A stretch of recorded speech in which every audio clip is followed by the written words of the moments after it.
Hi, Bob Ream here, talking about how to get and how to stay pure.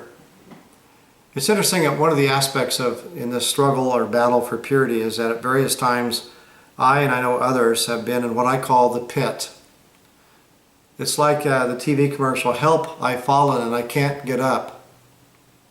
I've been in the pit several times when I felt like I was just drowning. I felt like I was in over my head. I couldn't escape. I was just overwhelmed with sin.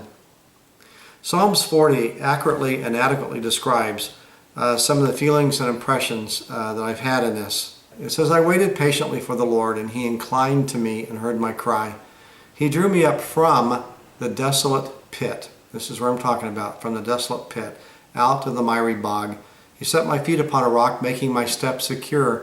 He put a new song in my mouth, a song of praise to our God." It says, "Many will see and fear and put their trust in the Lord."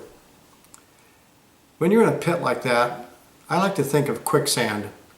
You're out walking somewhere alone, and the next thing you know is you step and you just start to sink. And it's quicksand. And you were going at a pretty brisk pace, and you took a second step in, and you're too far away from the edge to really grab onto something. You are in a pit. You're going to die unless someone comes to rescue you. That's what it describes here. "I waited patiently for the Lord. He inclined to me and heard my cry. He drew me up." He, referring to God, He drew me up from the pit, from the desolate pit, out of the miry bog. The only thing you can do when you're in a pit is to cry. You cry out to God and you wait. There have been times that I've just been alone and you really just lift your voice and you just cry. You cry out. You raise your voice and scream to God, "Help me! Help, God!" Over and over again in scriptures, there's at least over 100 times where it talks about crying out to God, crying out with all your heart, soul, mind, and strength, crying out with a loud voice. And he goes on in Psalms 40 and talks about the description of it. It says, "For evils have encompassed me without number. My iniquities have overtaken me till I cannot see. They are more than the hairs of my head." Now, I don't have as many hairs on my head as most of you, but I can tell you when I did, and even now, my iniquities are more than the hair on my head. They were so overwhelming that I just felt like I was drowning.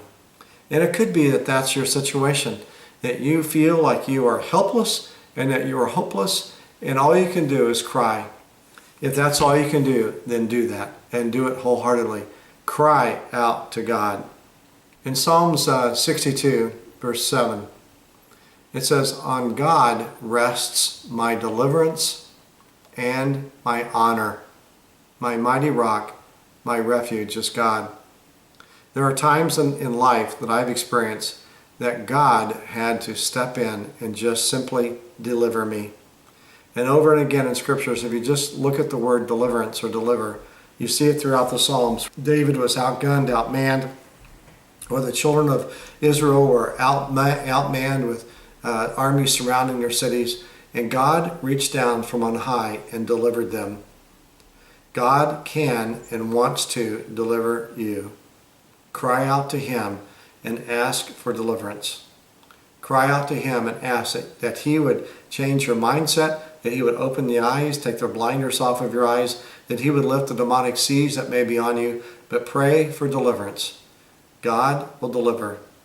It said, "He reached down from on high, He took me, He drew me up from the desolate pit, out of the miry bog. He set my feet upon a rock, making my steps secure. He put a new song in my mouth, a song of praise to our God." And then it says, "Many will see and fear and put their trust in the Lord." Deliverance comes from the Lord.